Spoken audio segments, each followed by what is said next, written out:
welcome to The Kurt Locker, a podcast where we chronologically step through and discuss each film starring Kurt Russell. My name is Andrew Gormley, and I am one of your hosts. I am joined on this episode by my co-hosts. She'll also take any means necessary to get home to her dog, Whitney Nelson. Factual. Massively factual. As soon as that one came up, I was like, there it is. That's the one. And they also add vitamins to their pizza for science. Dan Spencer joins us. That's also highly accurate. I'm crushing it. I'm 2 for 2 so far. This is great. Yeah. Whitney, welcome back. Hello, I hope you enjoyed your Hello. 1 week off. Yes. Now 51 more in a row to go. Enjoy is strong, but I did take time off and I am back. Stronger than ever, full of vim and vinegar. And also gin. Gin and vim and vinegar. Yeah. I like it. That's a potent combination. It is a potent combination. I'm excited for the energy that brings to this episode, actually. Dan, it's also been a very long time. It's great to hear your voice and talk with you again. It has been a long time, and it is so wonderful to talk with you as well. I'm so happy to be back. I have a sneaking suspicion that we will be hearing more of your voice in some upcoming episodes. I Wink. hope so. Good.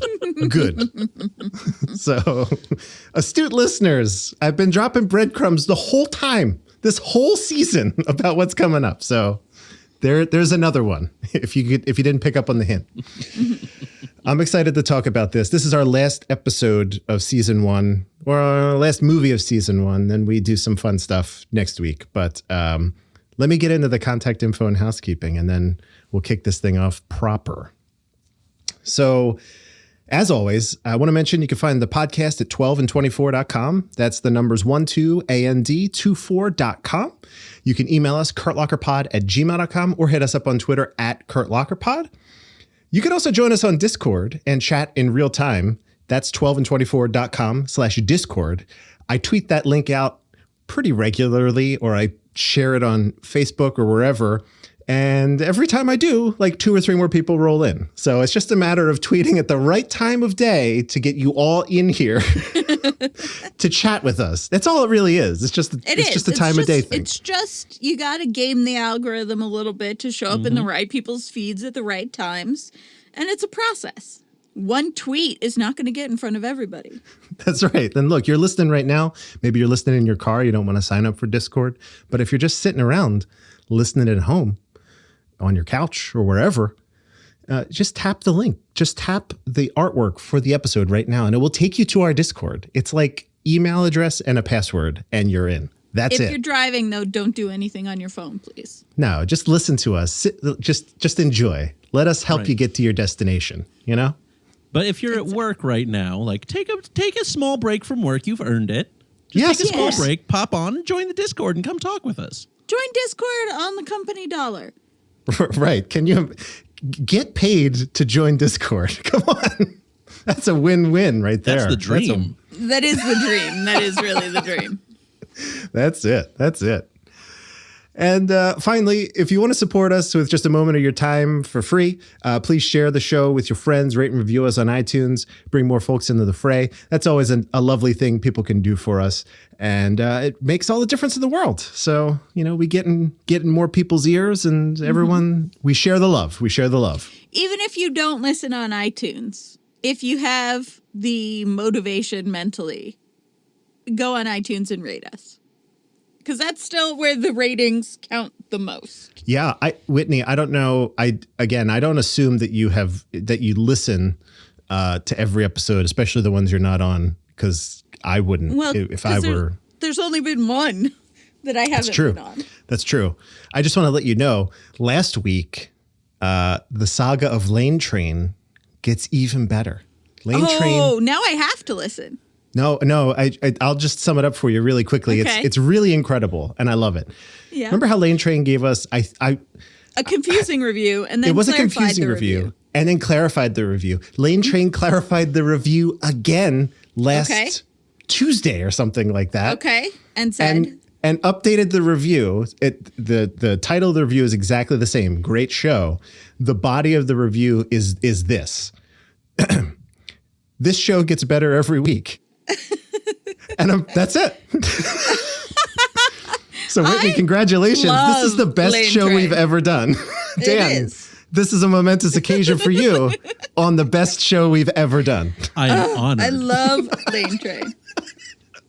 Lane Train's in the Discord. Come on. Get over here. It's great. You gotta get in on it. I love our listeners. The Discord, just pops off with a lot of random stuff and a lot of related stuff. Yeah. It's amazing. I'll be honest, I wish that I could join the Discord, but every time I try to, it tells me that there's already an account with my information that's signed in. So for some reason, I can't get in there, but I'm sure that it is so much fun. I'll talk to Mr. Discord about that. I have his Mr. Herb Discord. Such a oh yes, of the Virginia Discords. That hit me in waves. Herb Discord. I don't know what it was about that combination of words. It's such a juxtaposition. I love it. Oh my God. That's it. Do all that stuff. Review the show if you want. It's amazing. But most importantly, listen. Yeah. Thanks for listening. Hello, friend. Yeah. Welcome. You're the best. Dan, if you would, I would love for you to tell us what we're here to talk about today. I would love to tell you. Today, we are talking about the movie The Strongest Man in the World. The plot synopsis from IMDb is Dexter Riley and his friends accidentally discover a new chemical mixed with a cereal seems to give anyone temporary superhuman strength. Wow. The movie was written by Joseph L. McAveety and Herman Groves and directed by Vincent McAveety. Co-starring alongside Kurt are an incredible cast of Joe Flynn, Eve Arden, Cesar Romero, Phil Silvers, Dick Van Patten, Michael McGreevy, and Richard Bacallion. Whitney, what do the critics and audiences have to say about this? Well, hopefully for the last and final time, we have no critical score for this movie. I hate it. This never bodes well. It never does. On Rotten Tomatoes, there is an audience score, however, of 39%. And now I don't have access to the big data machine directly in front of me. I don't know how that compares to other Dexter Riley movies. But it seems right on par. Let me see here. I have that information. So if we go computer wore tennis shoes, that audience score was a 40. Okay. And Now You See Him, Now You Don't. That audience score was wildly a 57. That is shocking. I cannot believe that, actually. Literally, that stunned me into silence. I did not have a reaction for that because I was too busy trying to process that information. Yeah. So this... And now we're back to 39%. Right. So the lowest ranked of the Dexter Riley films. I'm not going to tell you yet how I feel about this movie. I am going to say that the audience scores for the three movies are not accurate, in my opinion. They do not reflect the reality that we live in, is what I would say. Correct. Okay. Correct. I agree fervently. Okay, good.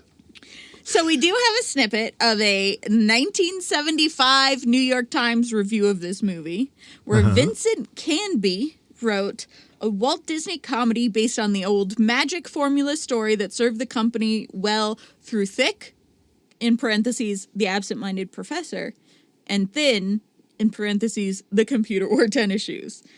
The new film is nowhere near as funny as the first, but a lot better than the second. Vincent gets it. I think Vincent, even in 1975, understood what's going on. Okay. Yep. User Barton K on Rotten Tomatoes gave it 1.5 out of 5 stars and says, poster promised a Disney movie with Kurt Russell as the world's strongest man. He's barely in the movie. It's just a bunch of old dudes in a boardroom. pisses me off. Barton K.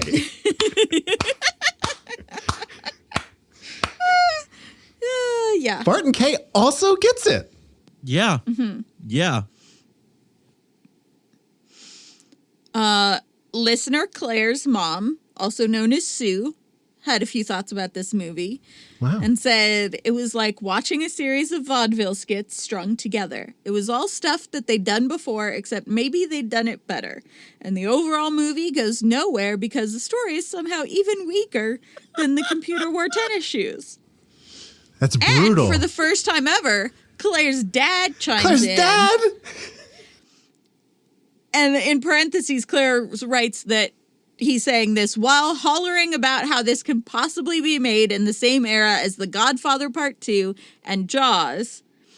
Well, this wasn't supposed to be a real movie. It was something you saw on Saturday mornings at the theater.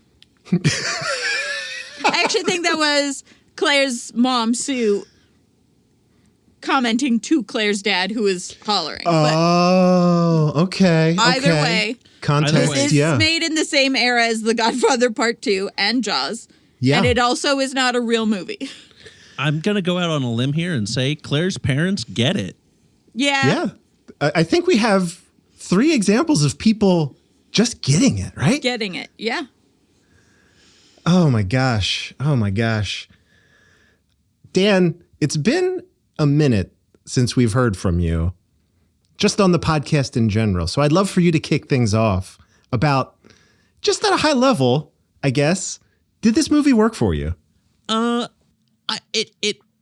It worked for me, I think, in the way that overall it was intended to work.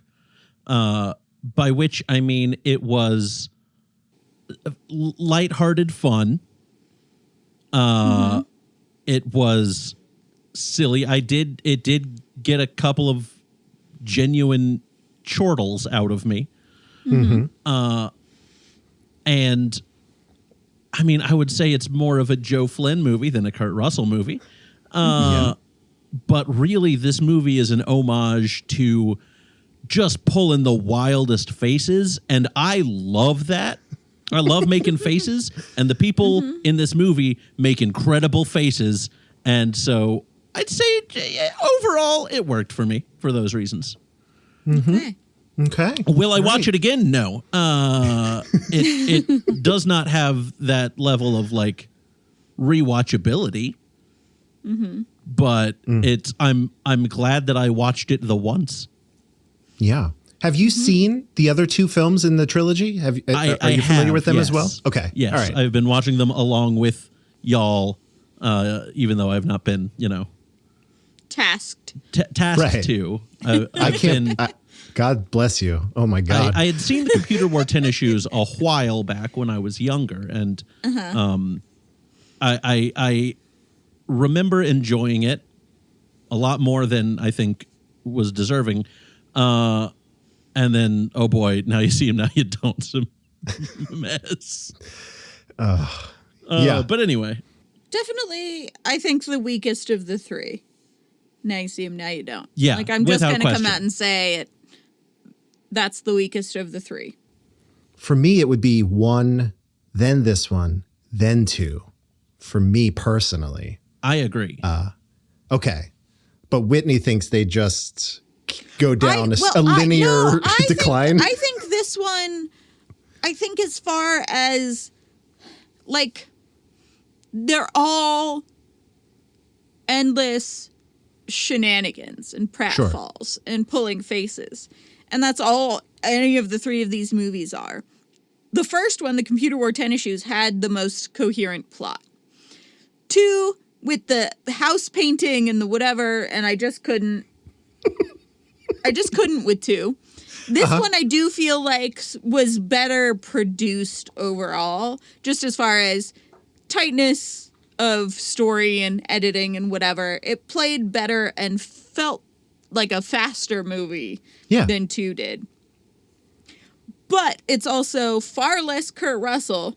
It's true. And also far more nonsense and more racism. Oh, yes. Yeah. So overall, I don't think that this one is great either.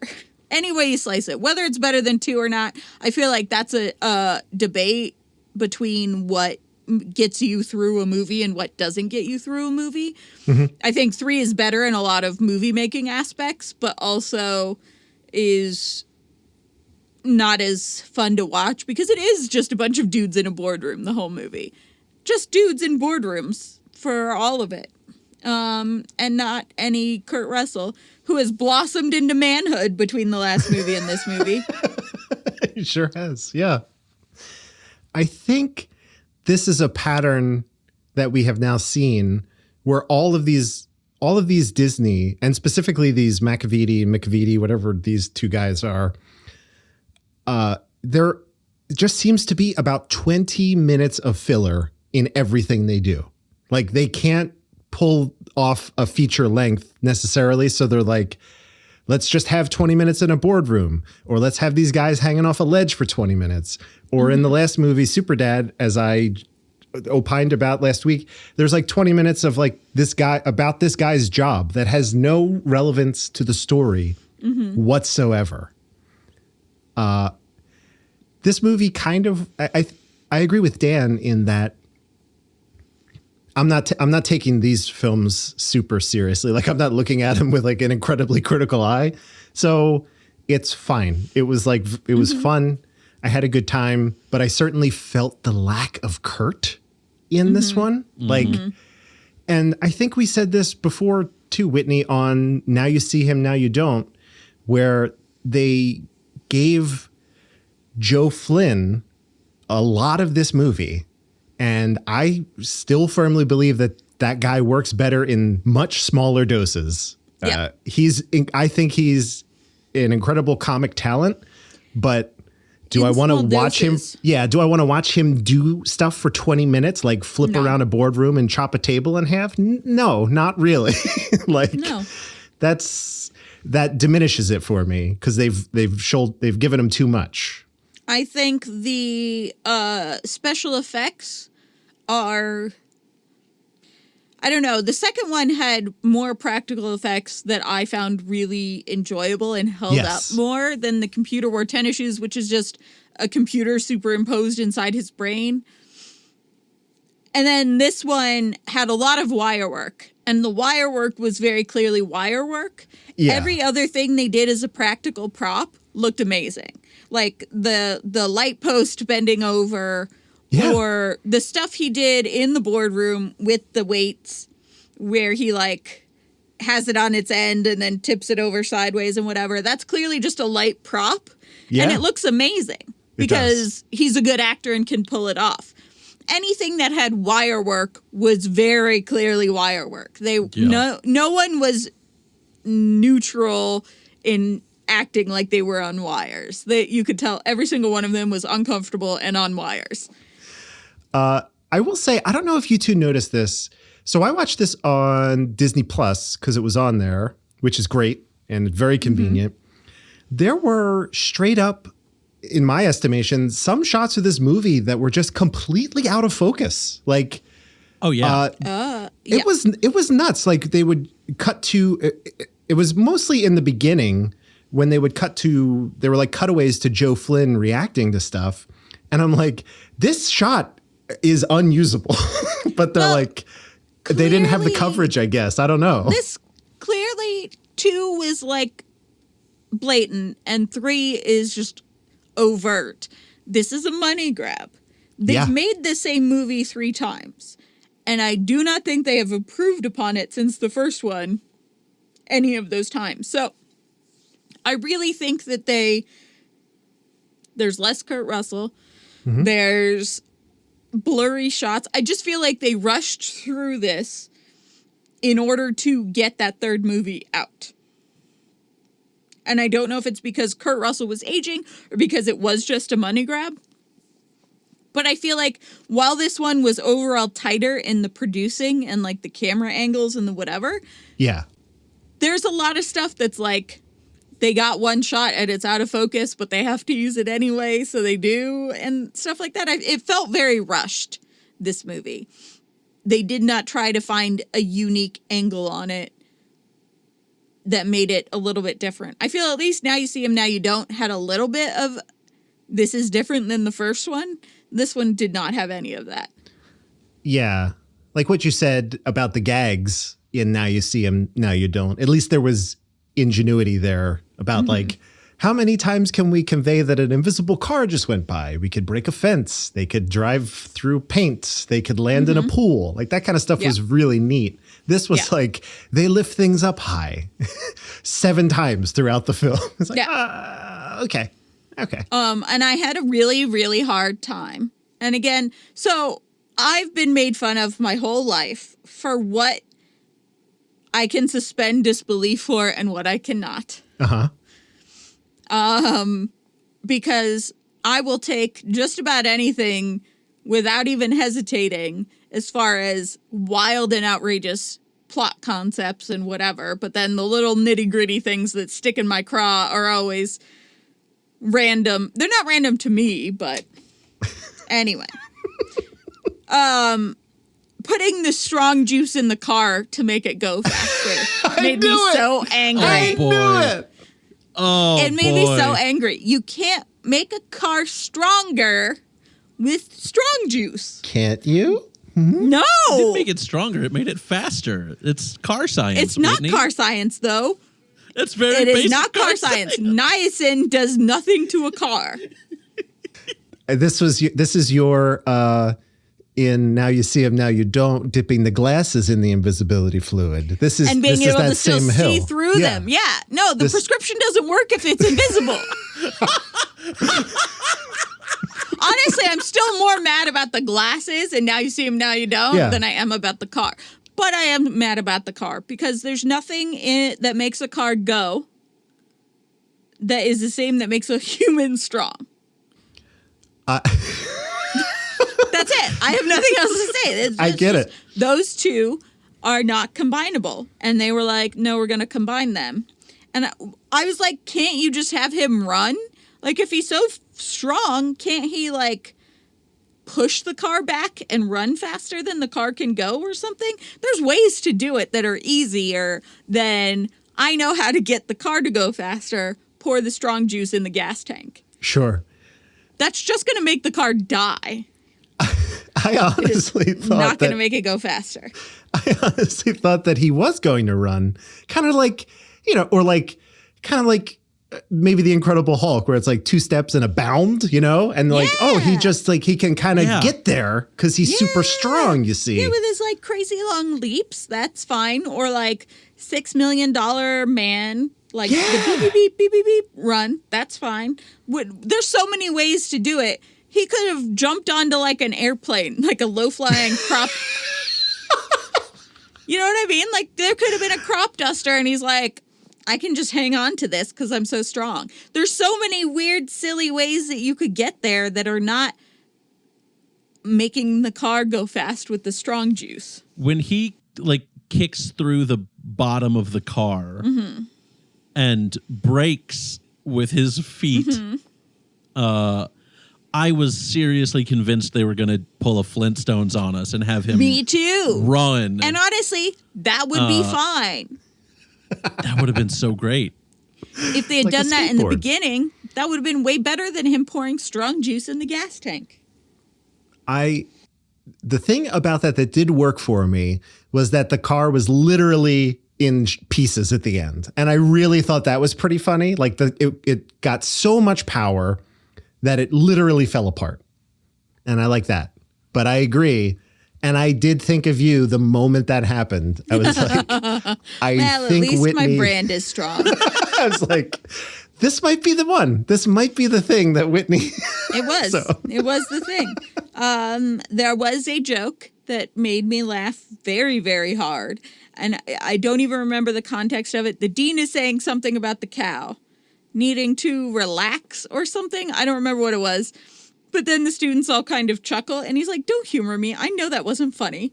And then they go back to whatever they were talking about. And it was not quite fourth wall breaking, but it was so close to fourth wall breaking. It was hysterical to me. It was the best part of the movie, in my opinion. So it was like, I know that wasn't funny. Everyone stop laughing. I wrote that down as well because it also got a good laugh out of me. Stop trying to butter me up. I know that isn't funny. The dean is definitely the best part of this movie because we don't have enough Kurt to really drive it. Most of all of the college students are different except for what's his name? The one who loses the dog. He's been in all three of them. Yeah, the ginger. Richard Schuyler. Yeah. Played by Michael McGreevy. Yes. It's hard to say that name. Yeah. The dog was cute. I liked the dog a lot. But you can pretty much guarantee at any point in any movie I'm going to like the dog a lot. I liked that the mean dog, Rottweiler? Is that what it was? I don't remember. The mean dog that scared the little dog at the beginning. Her name was Daisy, and she was a she. And the little dog was Brutus and was a he. That was very funny to me also, and I liked that part. I did not like any of the mysticism of the Orient that went along with Chinatown and acupuncture and hypnotherapy. There was a lot of esoteric Orientalism in this movie. And all of the racist stuff came from the cop who, like the sheriff or the chief or whoever he was, was like the head cop. He was clearly trying to be made to look foolish by being racist. But it was like, you could just not be racist. You could just have a bunch of businessmen and then do your like spooky Oriental thing with the acupuncture and the hypnotism and whatever in the back room and just leave it at that. You didn't need anyone to be making jokes about rice and whatever, all the stuff he said. Yeah. That's the kind of stuff that that's a perfect example of the filler in this. Like, what was the purpose of him? They spent a lot of this movie in Chinatown for no reason. No reason whatsoever. And the same with the boardroom. Like, the thing that they keep doing is, like, too many examples of, like, when Joe Flynn's in the boardroom trying to sell them on the cereal, right?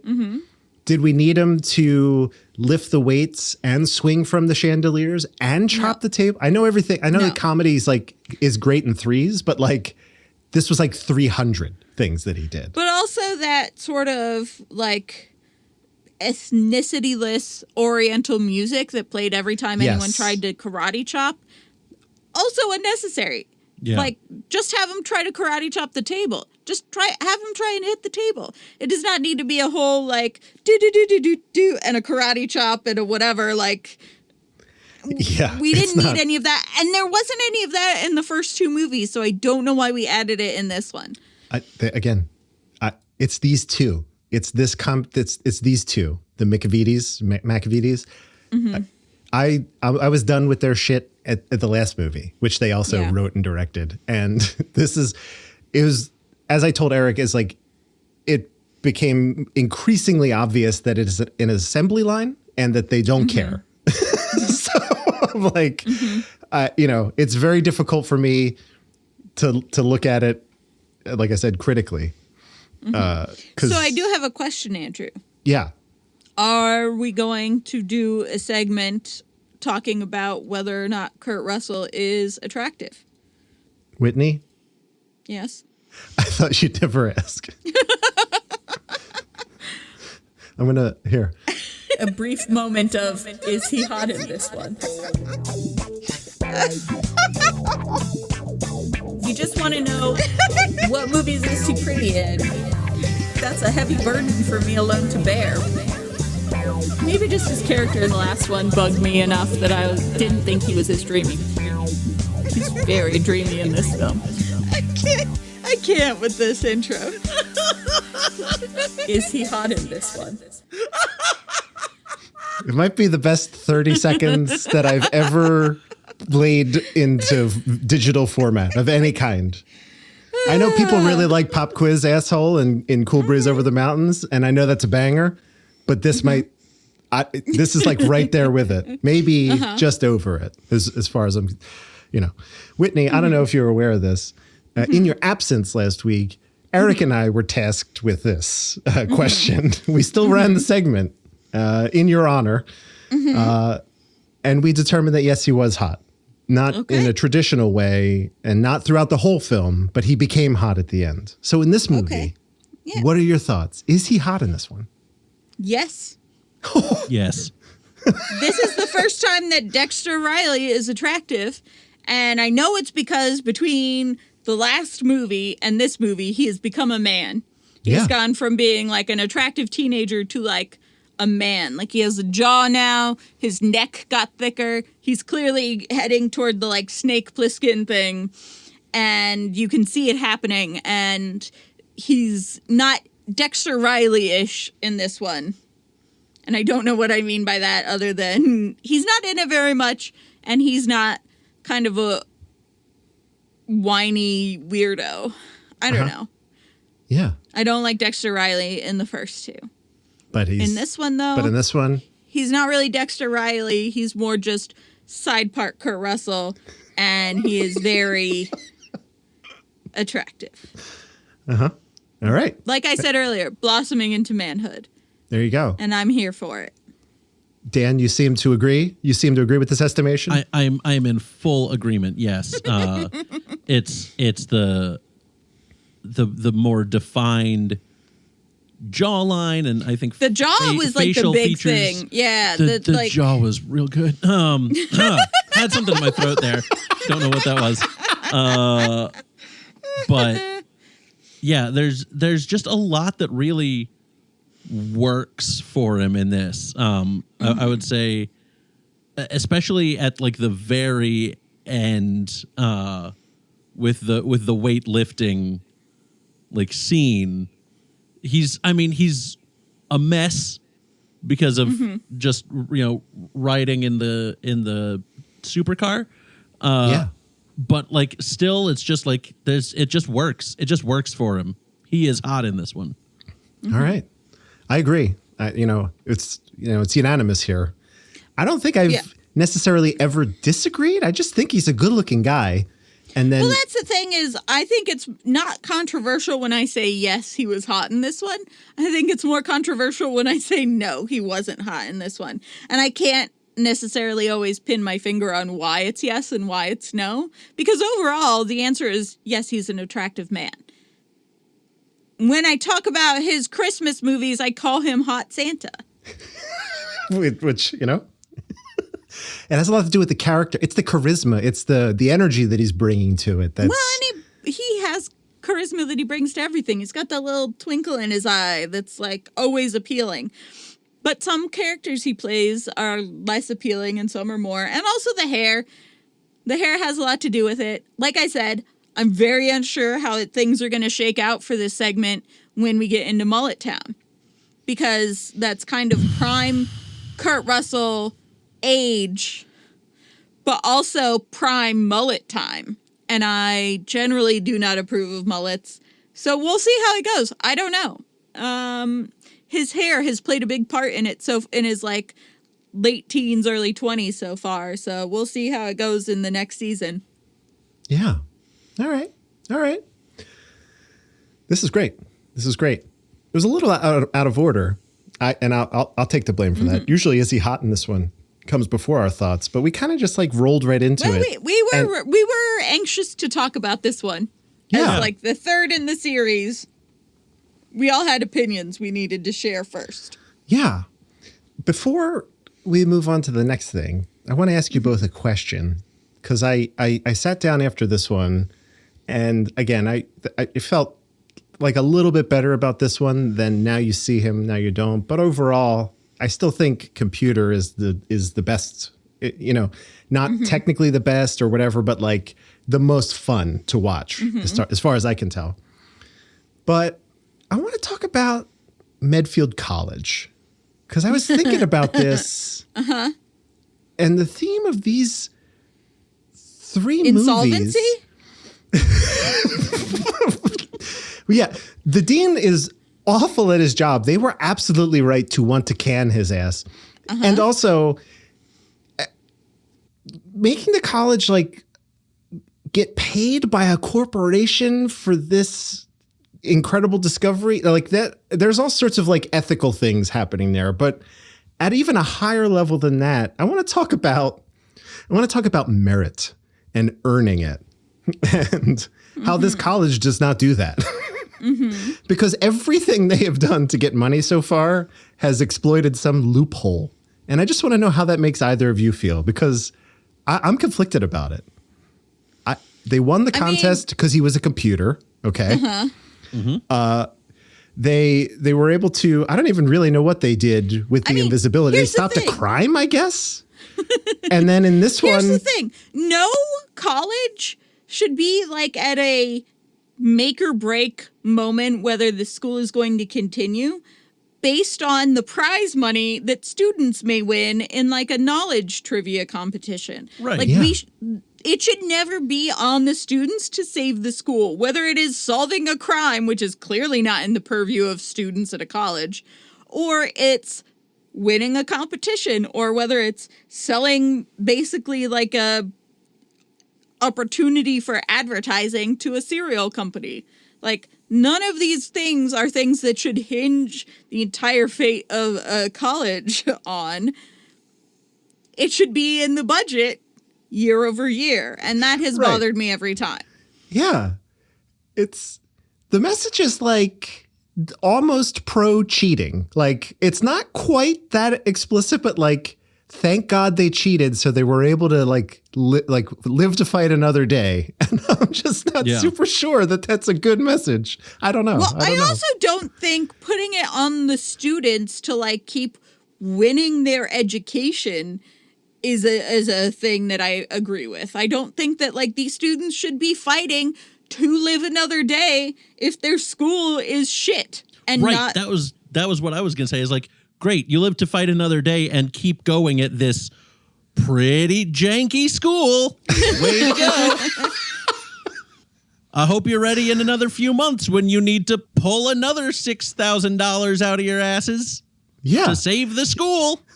So here's the thing also, right? In the last movie, we had the description in the IMDb description said science buff Dexter Riley. And I like scoffed at that a little bit because I was like, is he though? And in this one, I mean, he does spend all his spare time making concoctions in a creative lab. I think this one proves that he is, because it was the combination of Skylar's formula and his that actually produced this serum. So he is now established as a scientist. I mean, I think the fact that he tries to solve anything with science, even if he knows nothing about science, makes him a scientist. Like, it is not your skill at science that makes you a scientist. It's, can I make this cow fat with dicking around in a creative lab? And that's what makes a scientist. And like, so many things have been accidentally invented by someone who did not necessarily have Einstein level intelligence, but was like dicking around in a science lab, or accidentally dipped something in something else or whatever, that is like some pretty big revelations in science. And I think you got your chocolate and my peanut butter. Oh no. So I definitely think that he is a scientist, just based on how much time, whether it's fruitful or not is not the point. How much time he has spent of his college just randomly smushing stuff together in a science lab. I'm just going to put 15 things in a beaker and see what happens. That is science. So I think he is a science buff. Yeah. I just think that he does not need this school as much as they need him. Clearly. Oh, he could go anywhere, really, with his curiosity alone. But will anywhere let you just dick around with a cow? Well, that's the thing, is like, this school, you can get away with a lot of stuff you couldn't get away with at a better school because it would be more regulated. This is like just randomly letting 19-year-olds throw a bunch of chemicals into a beaker is fun for the 19-year-olds and can lead to science, but not great for the school. Yeah. They're just feeding this cow who knows what, and no one is regulating that or watching it. They're just like, we're trying to fatten up this cow. Here, put another vial in her. It turns out it is literally a cash cow, though, for that guy. Because like they were like, it produced 80 gallons of milk in a night. And you're like, well, I guess it worked out. I just wanted to bring that up. I think Dexter Riley could probably go to state. That's all I'm saying. They keep talking about, they position state as the enemy. He could go anywhere. He definitely could go to state. He could go to other places too. I feel like this is not a moral school. It is not a well-run school. And it is a school that puts like all of the onus on other people for saving it, and you should just leave. Don't worry about saving a school that doesn't know how to financially manage month to month all of its, just leave. Just go. Sounds like the Art Institute a little bit. Fuck them. I think that might be why we actually didn't get a fourth Dexter Riley movie, is because Medfield just couldn't get saved, and they finally had to close it down. That's good. Stop taking time out of your students' learning to like win a competition to save your ass. It makes me mad. But again, this is a time before prisons and colleges were so openly like profit schemes. Yeah. Now, in this day and age, you could never sell a trying to save the school college movie because we don't be like, these people literally ruin lives for a living. No one should save them. Right. If you are going to put me in debt for the rest of my life to acquire this knowledge and this degree, you better manage that money. And if you can't, then I will sue you, and I'm glad that you're gone. You just could never pull this Dexter Riley trilogy off nowadays. Preach it. Preach it. If they were to make the Dexter Riley trilogy nowadays, who should they cast as Dexter Riley? Oh, my God. Oh. I wish I knew, like, actors. Like a single young actor? Yeah, I don't know. Zendaya. That's the one. Yeah. Yeah. It's always Zendaya. That is 100% the correct answer. Yes, I did it. You did. You did do it. Is killing it. That is who. In fact, remake any Kurt Russell movie in the next 10 years of like chronology of his movie making. Replace him with Zendaya in any single one of them. Perfect. I'm in. Sold. Gold. Absolute gold. Get Hollywood on the line. Hollywood, I know you're listening. We're available.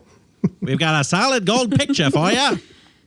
Escape to New York with Zendaya. Like, what? I'm into it. I'm there. Escape from New York. I'm there day one, Yeah. Same. Yes. So I think, I think we covered this. I always assume there are some movies, I don't know if this is true of both of you. There are some movies where I sit down and I'm like, I think I'll take notes during this movie. And then there are ones like this where I'm like, I'm just going to let this one wash over me. I'm not going to try to like pause it to scribble notes. This one's going to just happen to me. Yeah. And I'm just going to say the vibe that I got. Pretty much. I don't have like specific things. But I took notes for the first like 15 minutes, and then it was like, no, I can't do this. I knew going in that this was not a note movie. I knew before I started this was not going to be a note movie. Right. Historically, these Dexter Riley films have not been note movies. Nor have they been noteworthy. Well, it's true. Just well done. I love a good pun. Y'all know me. I love a good pun. I love wordplay. So yeah, I had a feeling that this was I was just going to let this movie happen to me and then be done. And I was not going to put critical thinking while it was happening into it. Because honestly, I think if I had started critical thinking while I was watching this, I would have felt even worse about it than I do now. If you just let some of these movies that are more lighthearted family movies just sort of happen and you don't think too much about the 20 minutes on the window ledge. Yes. You're better off. Yeah, you just have a better time overall. Mm-hmm.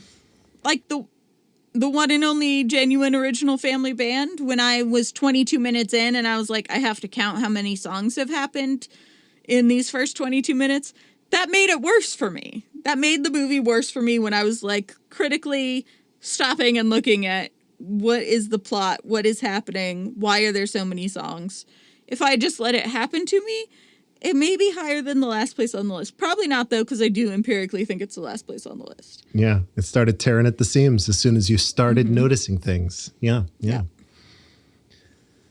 So I think we all made some really good points. The one that Whitney made about going into debt for your education, chief among them. I'd love to tell you about a way to not go into debt and get a great education if I could. Buck the system.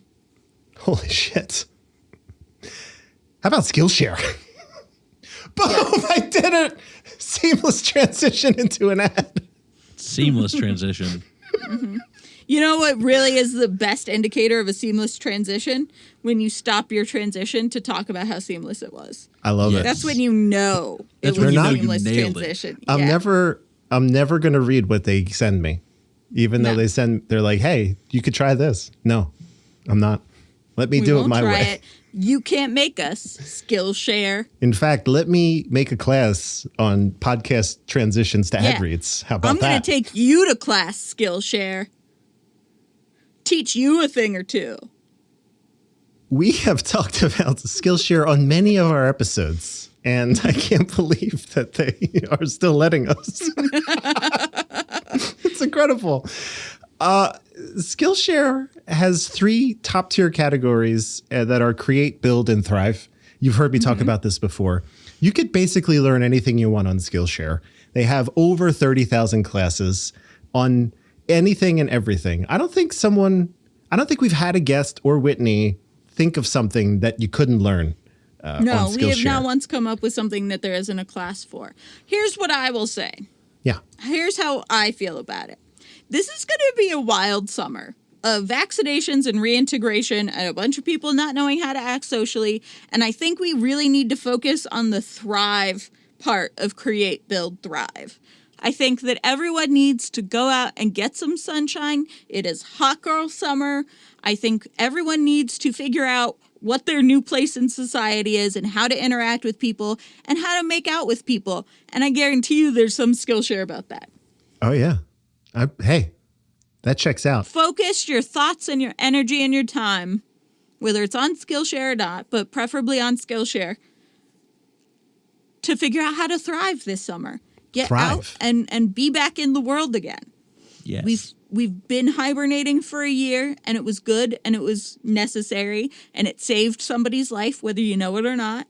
So thank you for staying inside. But now, go out and thrive. So go on Skillshare, find a class that's going to help you really just like be super extra and thriving and living your best life this summer. Go next level. Yeah. Yes. Yeah. It's 12and24.com/Skillshare. Go there, right? It'll say Andrew has invited you to join Skillshare. You do that, free 14 days. You can learn whatever you want. Maybe, I don't know how you want to thrive. Maybe you're like, I want to figure out, I don't know, how to dress fancier. There's all sorts Right. of stuff on making that's a great one. clothes, on fashion itself. You could take a whole bunch of different courses in 14 days for that free. Color theory one that you were talking about would also be a great one for fashion stuff. That's right. I had one on gradients, but that touched on color theory at large. What works well together, what doesn't, and why. Yeah. Those are And great. why. Those are great And- ideas. Like just take a cocktail making class. Oh my gosh. Because you're going to have company this summer. Hopefully. 4th of July is on. Yeah. It's on, baby. Use it to bring people back to your flat as like I'll make you a, A smoked. fancy tiki drink. Yeah, A fancy like smoked vanilla bean old fashioned or something. That'll get it done. That'll You know get what I'm- people That'll seal the deal. back to your place. I will go to anybody's place if they make me an old-fashioned smoked vanilla bean. Really focus this summer on what is going to make you thrive, and I guarantee there will be a class for it on Skillshare. So do that. Do what Whitney said. You don't have to listen to 14 me. days. Listen to Whitney. Come on. Listen to me. You're beautiful, and you're intelligent, and you're funny, and it's time to go out and be wildly, outrageously extra this summer. And Skillshare can help you do that. $15 a month. After the 14 days free. You could take 14 classes in that time if you're dedicated. You could. Some classes are 30 minutes. Some classes are 3 hours. But all of that fits within the purview of a day. 1 a day for 14 days. Yeah. 2 weeks later, be the beautiful butterfly this summer that you're supposed to be. How'd you get this good at shuffleboard? Skillshare. Oh, that's fun. Shuffleboard. I couldn't think of anything, but, I've always wanted to get good at shuffleboard. I'm just shitty at it right now. Mm-hmm. I've always been really drunk when I've played shuffleboard, so I would not say that I'm good at it, but every time I've had the best time. There you go. That's that. 12and24.com/Skillshare. Do it. Make it happen. Tap on the artwork for the show right now. It'll take you there. Super easy. Unless you're driving. Unless you're driving. Don't do it when you're driving. Don't do it if you're driving. That is not thriving. Yeah. Don't even put your phone in do not disturb while driving mode, please. Mm-hmm. That's it. We did it. We did do it. We're most of the way through right now, but I have a feeling that Lane Train was right. And this might be our best episode ever. So I'm just saying. Well, Whitney. Yes. It sounded like you were about to disagree with me there for a second, and I'm not having it. I was not about to disagree. I was not about to disagree, but it was probably good that you cut me off midstream because I don't know how I was going to follow that. It sounded like a negative well. I don't know. It was like, but okay, we're good. It just came out of me. I don't know what was going to happen next, but it's probably good you stopped it. This is your movie, okay? I think Wikipedia has a pretty decent plot synopsis here. Maybe a little too much. A little too much, I think. But yeah, I'm going to go with the Wikipedia synopsis because I feel like it's the best overall summary. So here's what happens in this movie. Medfield College's Dean Higgins is about to be fired for financial mismanagement due to extreme overspending by Professor Quigley's science class. This is wild to me. Renting a cow for $15 a day. Sorry, this is not Wikipedia. This is Whitney. Yeah. Renting a cow for $15 a day for a science class is not extreme financial mismanagement. That is not extreme overspending by a science class. That is the dean having a chronic money management problem and ostensibly no accountant that's making sure that they have enough money for the year. I don't understand how this school has stayed alive as long as it has stayed alive, and they definitely should have fired Dean Higgins a long time ago.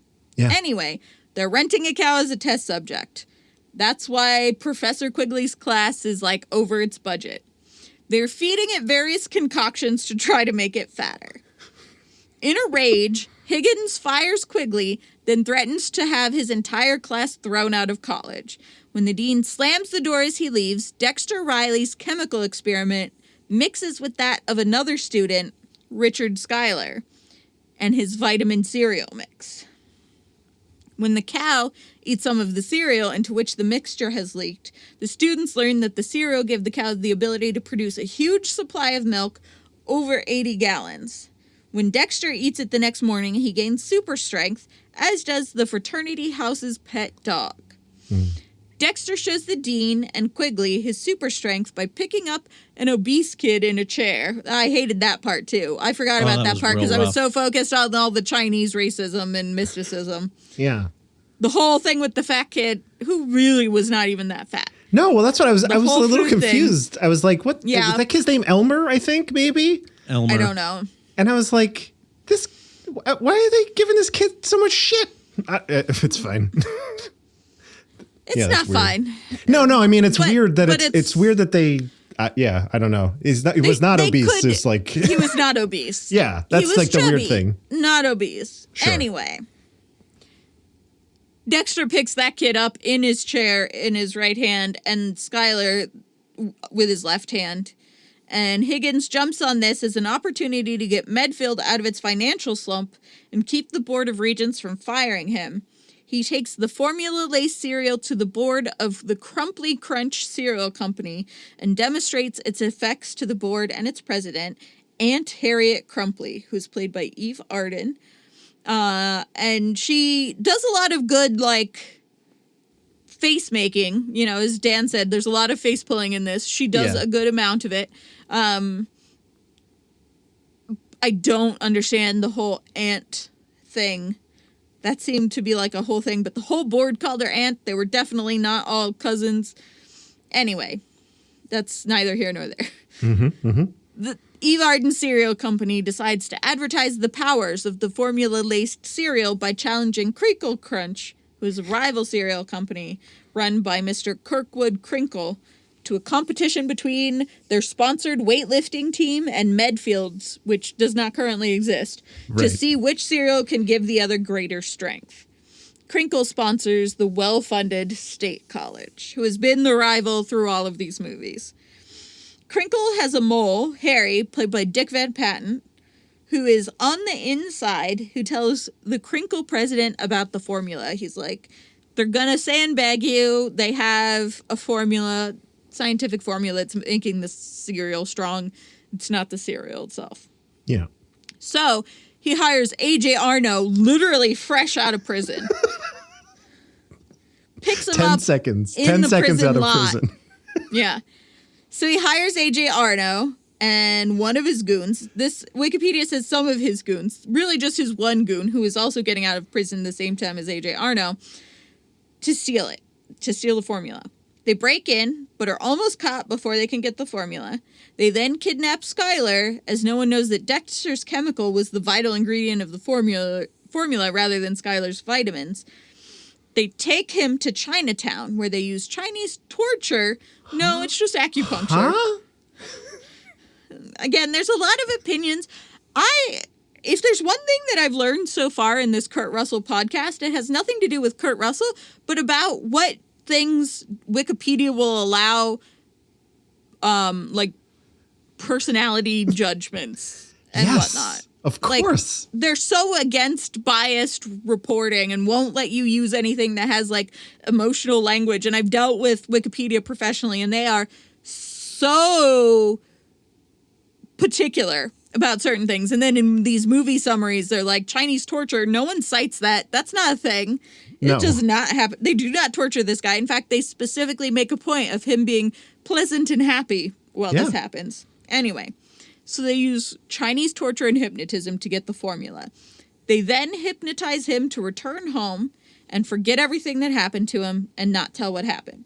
This accidentally causes him to steal a police car, leading to a car chase, which gets him thrown in jail.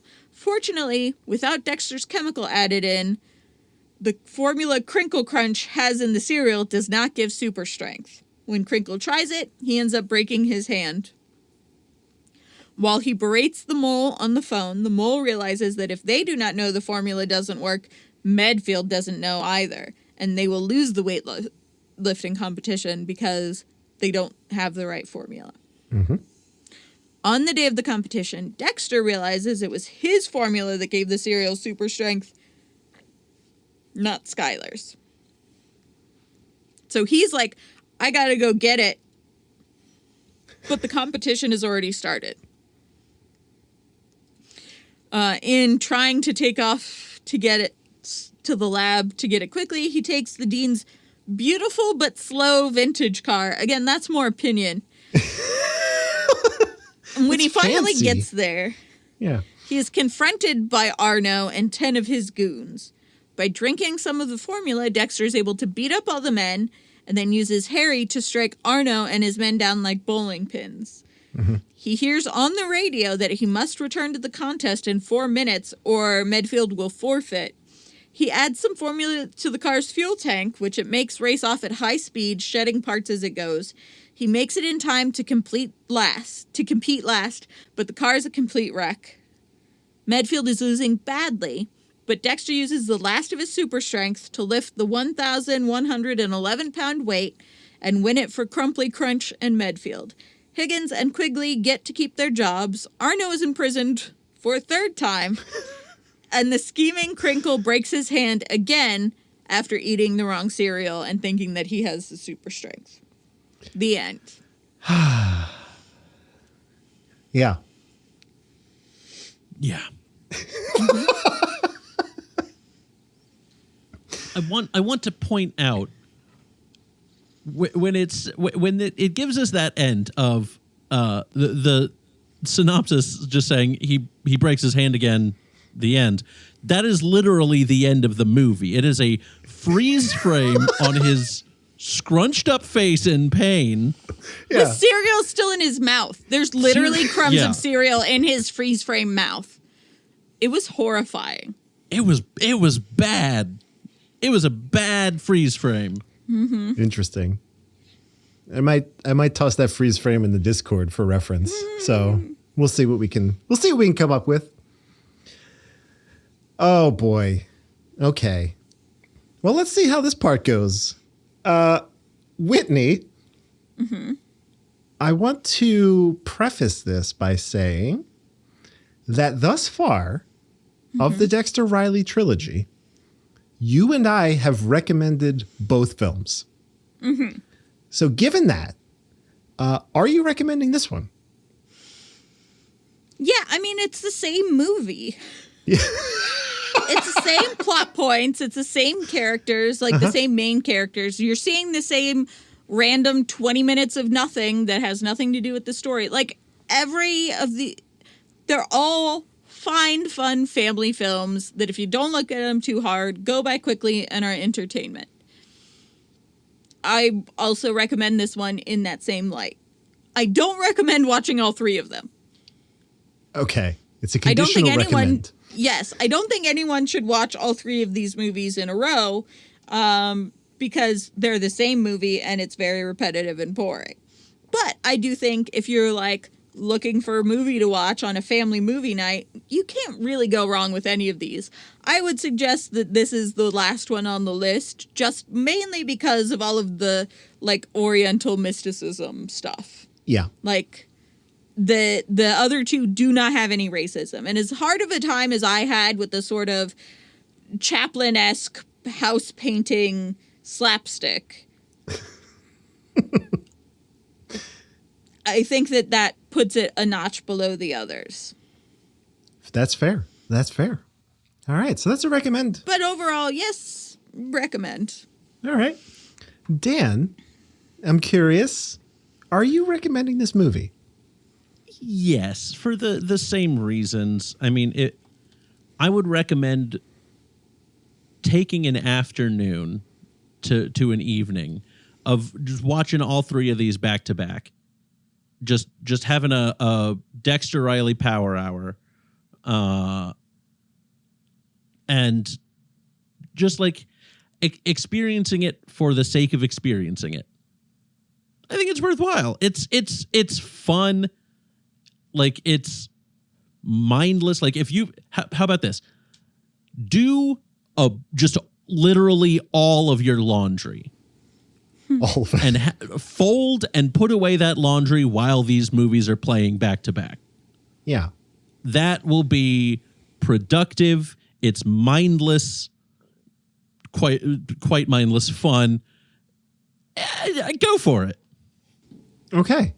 That's like a pretty strong recommend. Yeah, I mean, it like is. you said, like all three. You want to do all three. So, okay, all right.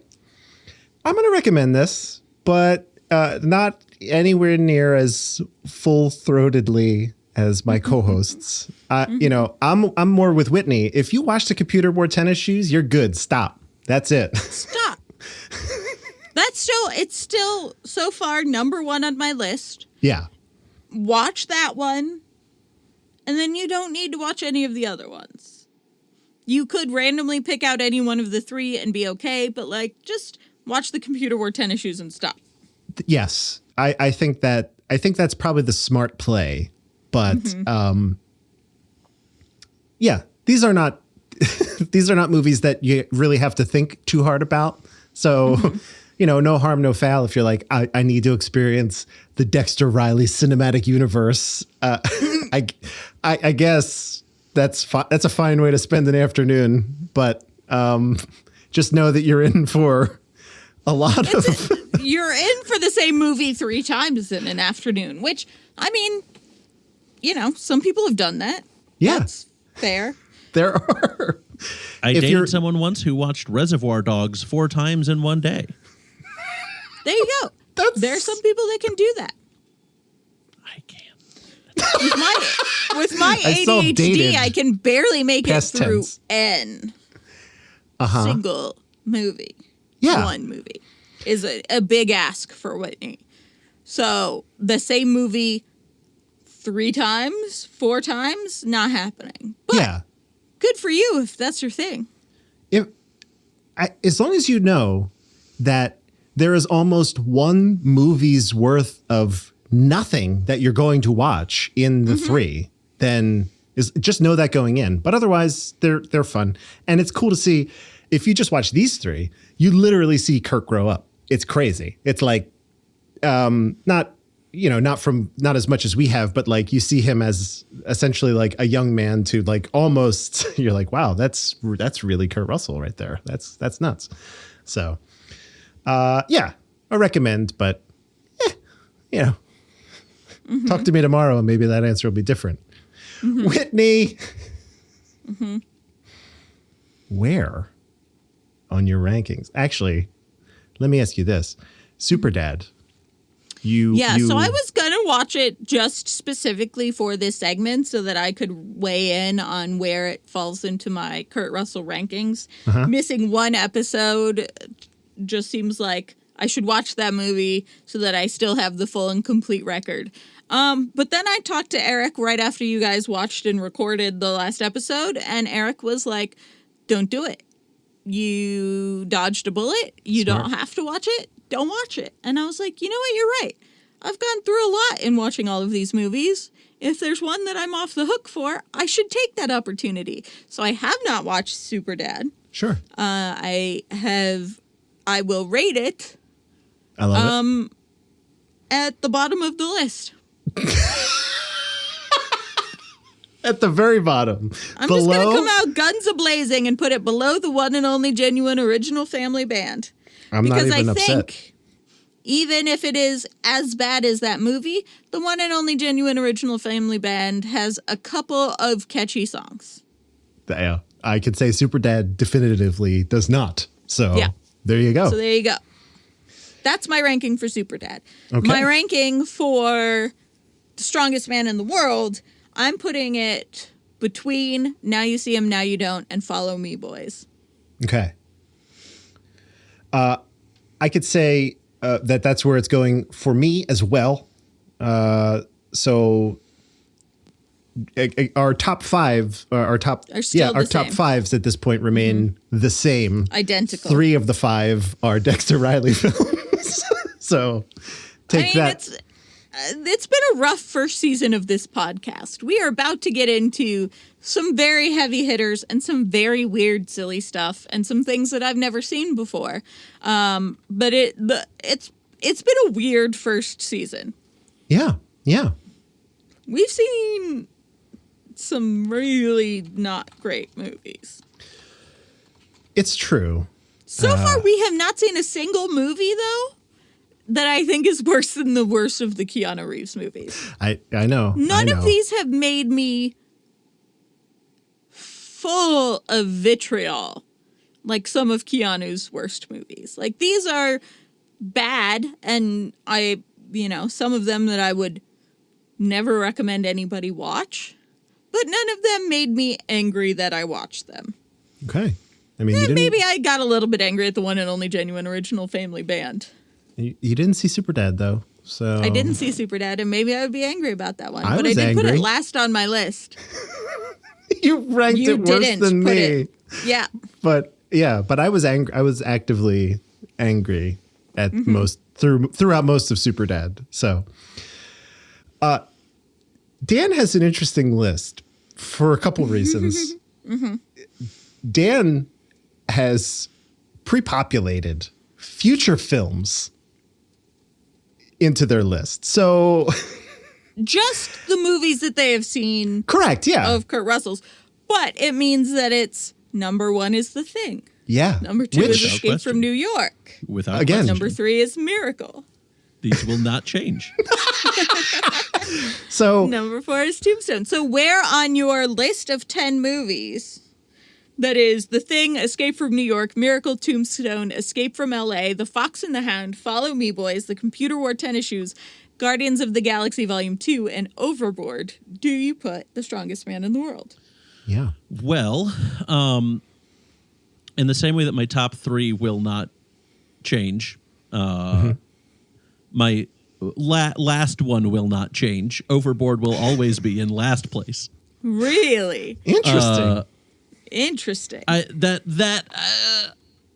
Maybe it's just because of the plot, but I have several issues with that movie. It might change. I talk a big game, but it might change. That said, I think I would put this one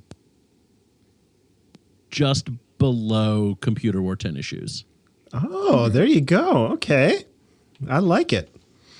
Lower than Guardians of the Galaxy 2.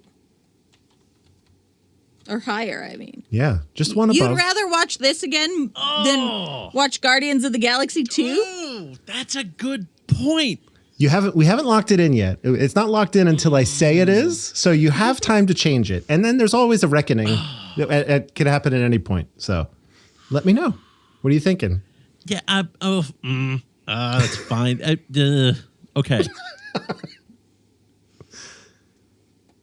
Yeah. We're going to leave it? No, we're going to put it below Guardians of the Galaxy 2. Okay. Yeah. Yeah, that's the right All decision. right. Yeah. I didn't. I may need to rethink my whole list there. Guardians of the Galaxy 2 might need to move, but I need to think about it. Computer Wore Tennis Shoes, like I said, I remember enjoying it more than I think it deserved, and that will definitely need to move around somewhere on my list, but we'll get there. Well, this makes me very interested to watch Overboard again, because I'm pretty sure that I watched it at like 16 on TBS on like a Sunday afternoon. That sounds about right. Yeah. Yeah. And I don't remember negative feelings about it. I don't remember positive feelings about it, but I also don't remember negative feelings about it. So I'm very curious to see it again based on your extreme distaste. It's dead last. I know that I may be in the minority there, but it is a highly problematic movie. Well, I remember something about that. I don't remember, like, at the time thinking this is problematic, but I remember a lot of conversation about it being problematic. And didn't they do the gender swap version of Overboard recently? They did. Mm-hmm. And that's still problematic. Well, we'll see. I don't remember anything about it. They changed a lot, but not the thing that was wrong with it. It's weird. Right. All right. Well, for now, that's all locked in. So we got it. And again, we have reckonings every season. So if things need to move or shift or change, that opportunity is there. But it's looking good. Yeah, I don't know how much will change. Yeah. For our list so far, Whitney, is that what you're saying? Mm-hmm. Yeah.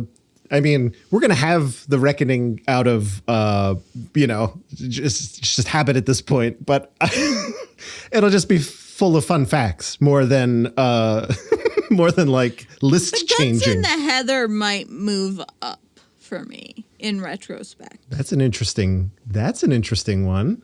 Yeah. All right. We'll have to see. We'll see.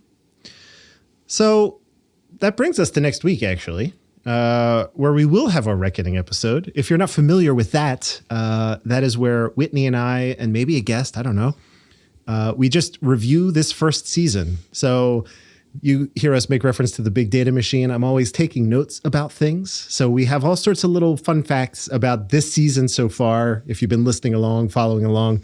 And that's a short episode. What are we talking, Whitney? Like 20, 30 minutes, maybe? They're never super long. Definitely. I mean, our lists are not very long, and our top 5 is identical, so I don't think that's going to be changing. Yeah. We'll see. So that's going to be a quick one. Should be a quick one. Yeah. So here's what I'm hoping is we move into season 2, which is 5 years in the future after this film with used cars. That'll be our first official film of season 2 of the Kurt Locker. However, as Eric informed me last week, in the middle is the Elvis film, right? The one that is John Carpenter directed Kurt Russell. He discovered him, saved him. And I know, Whitney, you have a huge crush on Elvis the person. So maybe we do like a bonus episode. I don't know, because we decided not to do TV movies, but I feel like this one feels might be worthwhile. This one might be a little bit of a outlier, but I think maybe might be worth it. Yeah. So keep your eyes and ears peeled for that. Definitely Reckoning next week. And then the following movie will either be Elvis or used cars. But, we'll play it by ear. So that'll be great. I'm looking forward to whatever one we end up going with. Yeah. We're out of this weird Disney vortex that we've been in. So great. I love it. That brings us to the end. We did it. Team, we did it. We made it. We did do it. We did the thing. We Dan, did the dang thing. This has been incredible having you on. Thank you for taking the time. Of course. Thank you so much for having me. This has been so much of a blast. You are a very active person on our Discord and on the internet. If people wanted to find and follow you, where would they do that? You can find me online basically wherever you can have an account. I probably have an account that is at Dantendo64, DANTENDO64. I am most active, I would say, on Twitter, where I talk about hockey and the various podcasts that I do and other sorts of things. So follow me there, and I will talk a whole lot about stuff. You can also follow me on Instagram, where I forget that I have an Instagram. So where on Instagram where you forget you have? Okay, I understand. Yep. It's kind of like follow how Evan me was. and see maybe one picture every couple of months. It's an event, though. It's an event. You're like, oh my God. I guarantee it sends a push notification. It's like Dantendo64 has posted for the first time in a while. Exactly. Yep. That's great. That's great. Whitney, people missed you last week. Where can they find you on the internet? Well, if you want to see what I ate for dinner or what weird thing my dog or cat is doing, you can follow me on Instagram at Whitney Nelson, Nelsen. And then on Twitter, I'm at Whitney_Nelson, Nelsen. But that is fewer and further between. Closer to how Dan is with Instagram is how I am with Twitter. Pop in every once in a while for a random thought to throw into the void, and then I disappear again. Andrew, where can we find you on the internet? I'm everywhere. Not everywhere. I'm most places at Dark Driving. Twitter and Instagram being the most active of those two. Find and follow me there. That'll be great. And on the Discord, please join. I can't stress that enough. I'm on there all day. It's just open on my computer all day. It's great. I love it. And that's it. That's it. We did it. I am going to press the button. Where's the button? There's the button. Oh my gosh. And say thank you all for joining us. And in the immortal words of Jack Burton, sit tight, hold the fort, and keep the home fires burning.